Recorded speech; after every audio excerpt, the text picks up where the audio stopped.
اللهم صل على سيدنا ومولانا محمد افضل صلواتك بعدد معلوماتك وبارك وسلم وصل علیہ۔ بسم اللہ الرحمن الرحیم۔ عزیز طلباء کرام، امید ہے کہ انشاءاللہ العزیز آپ سب خیر و عافیت کے ساتھ ہوں گے۔ جامع السنن الترمذی جلد ثانی کے ابواب الفتن عن رسول اللہ صلی اللہ علیہ وسلم کے آخری باب، آخری درس کے ساتھ اللہ جل شانہ کے فضل و کرم سے آپ حضرات کے خدمت میں حاضر ہونے کا موقع ملا۔ بحمد اللہ تعالی آج ہمارا سبق نمبر 164 ہے، تو بڑھتے ہیں اپنے سبق کی طرف۔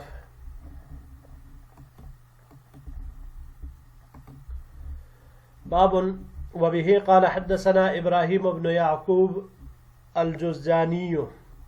قال حدثنا نعیم بن حماد قال حدثنا سفیان بن عیینة عن ابی الزناد عن الأعرج عن ابی ہریرة عن النبی صلی اللہ علیہ وسلم قال، ہمیں روایت کی ابراہیم ابن یعقوب الجوزجانی نے، انہوں نے روایت کی نعیم ابن حماد سے، نعیم ابن حماد نے روایت کی سفیان ابن عیینہ سے، سفیان ابن عیینہ نے روایت کی ابو الزناد سے، ابو الزناد نے روایت کی اعرج سے، اعرج نے روایت کی حضرت ابو ہریرہ رضی اللہ تعالی عنہ سے، اور حضرت ابو ہریرہ رضی اللہ تعالی عنہ نے روایت کی حضور نبی کریم صلی اللہ علیہ وسلم سے، قال کہ آپ علیہ السلام نے ارشاد فرمایا، انکم فی زمان من ترک منکم عشر ما امر به ہلک، بے شک تم لوگ ایک ایسے زمانے میں ہو کہ جو شخص تم میں سے اس چیز کے 10ویں حصے کو چھوڑ دے جس کا اسے حکم دیا گیا ہے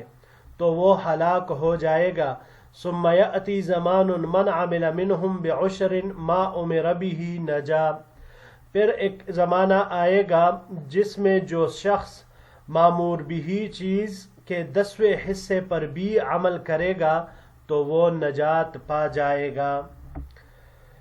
ھذا حدیث غریب، یہ حدیث غریب ہے، لا نعرفہ الا من حدیث نعیم ابن حماد، ہم اسے نہیں جانتے مگر صرف نعیم ابن حماد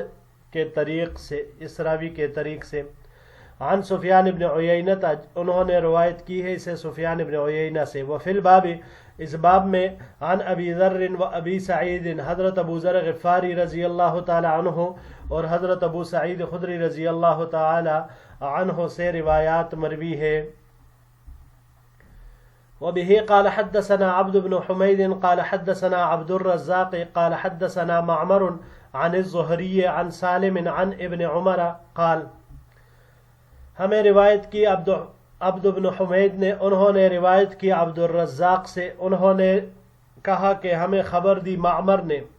معمر نے روایت نقل کی زہری سے، زہری نے سالم سے، اور سالم نے حضرت عبداللہ ابن عمر رضی اللہ تعالی عنہما سے۔ عبداللہ ابن عمر رضی اللہ تعالی عنہ نے ارشاد فرمایا، قام رسول اللہ صلی اللہ علیہ المنبر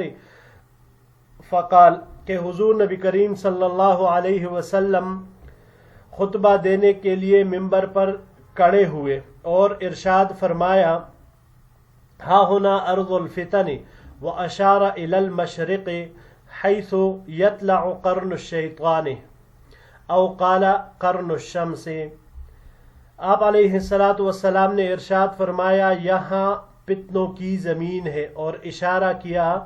مشرق کی طرف جہاں شیطان کا سینگ طلوع ہوتا ہے، یعنی جہاں سے اس کا تسلط ہوتا ہے۔ راوی کا شک ہے کہ قرن الشیطان فرمایا او قال قرن الشمس، یا یہ ارشاد فرمایا۔ ھذا حدیث حسن صحیح، یہ حدیث حسن صحیح ہے۔ اگلے سلائیڈ کی طرف بڑھتے ہیں جی۔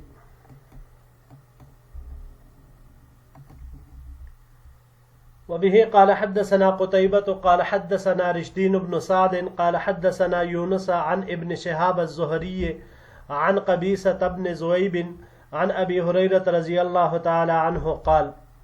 ہمیں روایت کی قتیبہ نے، انہوں نے روایت کی رشدین بن سعد سے، رشدین بن سعد نے روایت کی یونس سے، یونس نے روایت کی ابن شہاب زہری سے، ابن شہاب زہری نے روایت کی قبیصہ ابن ذؤیب سے، قبیصہ ابن ذؤیب نے روایت کی حضرت ابو ہریرہ رضی اللہ تعالی عنہ سے کہ انہوں نے فرمایا قال رسول اللہ صلی اللہ علیہ وسلم کہ حضور نبی کریم صلی اللہ علیہ وسلم نے ارشاد فرمایا یخرج من خراسان رایات سود فلا يردها شيء حتى تنصب بإيلياء، خراسان سے کالے جھنڈے نکلیں گے اور پھر ان کو کوئی چیز رد نہیں کر سکے گی یہاں تک کہ انہیں ایلیا یعنی ایلیا شہر پر نصب کر دیا جائے گا۔ ھذا حدیث غریب حسن، یہ حدیث غریب حسن ہے۔ جی عزیز طلباء کرام، ابواب الفتن کے آخری باب میں حضور نبی کریم صلی اللہ علیہ وسلم نے فتنے کے زمانے میں اعمال کا ثواب بیان فرمایا کہ اب ایک انسان عافیت اور سلامتی کے زمانے میں اگر 10% ایک معمور بھی کام کا چھوڑے گا تو اس کے اوپر اس کی ہلاکت ہوگی، پکڑ ہوگی۔ لیکن اگر فتنے کا زمانہ آئے، فتنے کے زمانے میں معمور بھی چیز کے 10ویں حصے پر بھی، عشر پر بھی اگر وہ عمل کرے، 10% پر بھی عمل کرے تو اس کے ساتھ وہ نجات پائے گا۔ اب حضور نبی کریم صلی اللہ علیہ وسلم نے حضرت ابو ہریرہ رضی اللہ تعالیٰ عنہ نے جو روایت نقل کی کہ آپ علیہ السلام نے فرمایا کہ تم جس زمانے میں چل رہے ہو یہ امن، سلامتی، اسلام کی عظمت و شوکت کا زمانہ ہے۔ اس میں اعمال پر صحیح طریقے سے عمل کرنا ہوگا۔ جو بھی عمل، جو بھی حکم اللہ کی جانب سے ہو، اللہ کے رسول کی جانب سے ہو تو اس پر پوری طرح عمل کرنا ہوگا، کما حقہ اس کو ادا کرنا ہوگا۔ مثال کے طور پر اگر عمل بالمعروف اور نہی عن المنکر یعنی نیکی کا حکم اور برائی سے روکنا، اس کے 10ویں حصے کو بھی ترک کر دیا تو پھر ہلاک ہو جاؤ گے، پھر ہلاکت وہ یقینی ہوگی اس زمانے میں۔ لیکن پھر آپ علیہ السلام نے ارشاد فرمایا ثم یأتی زمان، کہ پھر ایک زمانہ آئے گا۔ وہ زمانہ کیسے ہوگا؟ جس میں ظلم اور ستم کی کثرت ہوگی، فتنے ہوں گے، فسق و فجور کی فراوانی ہوگی، طرح طرح کے فتنے رونما ہوں گے۔ ان حالات میں جو شخص اسلام کے 10ویں حصے پر بھی عمل کرے گا، مثال کے طور پر آپ یہی امر بالمعروف اور نہی عن المنکر لے لیں، اس کے 10ویں حصے پر بھی اگر کوئی عمل کرے گا، عشر عشیر پر بھی عمل کرے گا تو وہ نجات پا جائے گا۔ تو اسی لیے آپ علیہ السلام گویا صحابہ کرام کو یہ فرمانا چاہ رہے تھے کہ ابھی فتنوں کا دور نہیں ہے تو اس موقع سے فائدہ اٹھاؤ، اس فرصت کو، اس اسلام کے عظمت والے دور کو، امن اور سلامتی والے دور کو غنیمت سمجھ کر اس سے خوب فائدہ اٹھا لو۔ اور حقیقت میں صحابہ کرام نے اس کو غنیمت سمجھ کر اس سے جس طرح استفادہ کیا، جس طرح اس سے فائدہ اٹھایا، وہ سب کے سامنے، بلکہ ازہر من الشمس اگر کہا جائے تو بھی وہ کوئی بعید نہیں ہے، بلکہ بالکل واضح ہے۔ دوسری روایت کی طرف آتے ہیں کہ آپ علیہ السلام نے ارض الفتن، فتنوں کی زمین،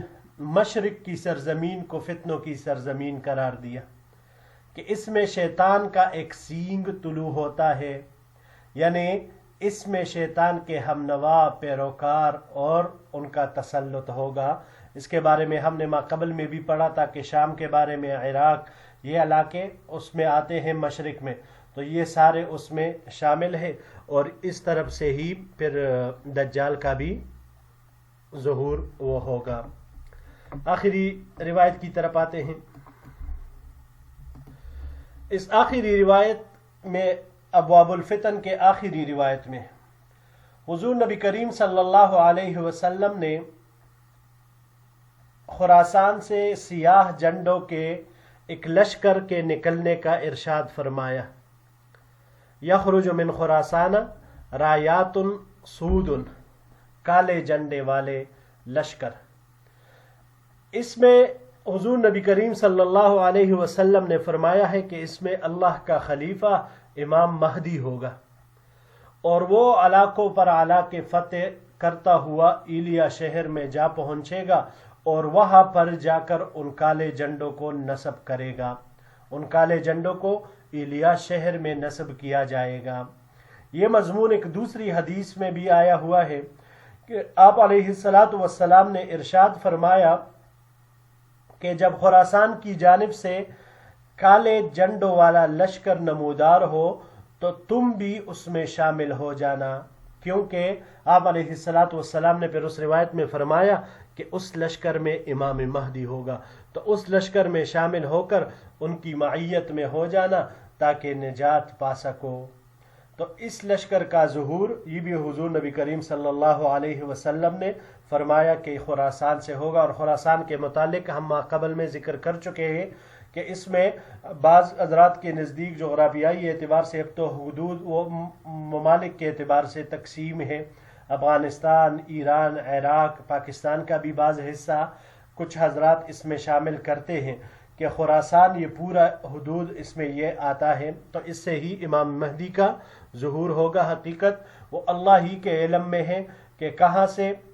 ظہور ہوگا، کس حیثیت کس انداز سے نکلے گا، کب نکلے گا امام مہدی، یہ سب اللہ جل شانہ کے علم میں ہی ہے۔ وَعِلْمُهُ أَتَمْ وَأَحْكَمْ، اور اللہ جل شانہ کا علم ہی وہ بالکل تمام اور محکم اور مضبوط ہے۔ جی عزیز طلباء کرام، یہی تک ہمارا آج کا سبق تھا، اور اسی کے ساتھ اللہ جل شانہ کے فضل و کرم سے ہمارا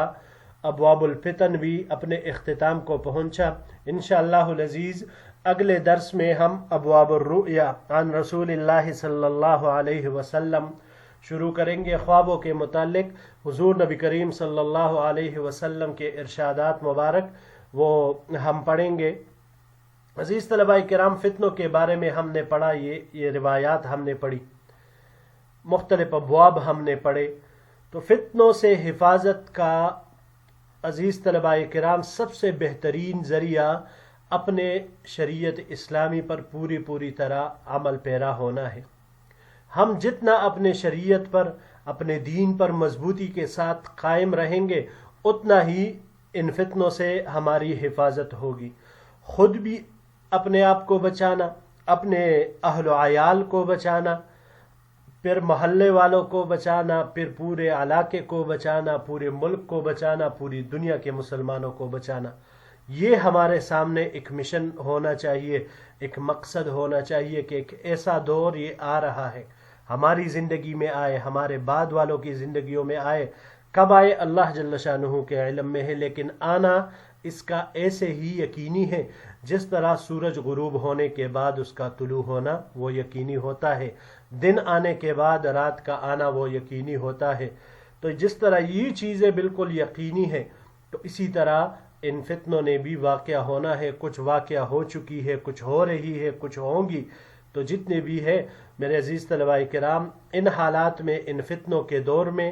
اپنے ایمان کی حفاظت وہ صرف اور صرف انسان شریعت اسلامی کے مضبوط قلعے میں رہ کر ہی اس سے وہ بچ سکتا ہے۔ نیک اعمال کے ذریعے سے، حضور نبی کریم صلی اللہ علیہ وسلم کے کامل اتباع کے ذریعے سے، امر بالمعروف اور نہی عن المنکر کے ذریعے سے، دین کے تمام شعبوں کے ساتھ خود کو کسی نہ کسی درجے میں خود کو جوڑے رکھنا، اپنے اہل و عیال کو اس دائرے کے اندر رکھنا،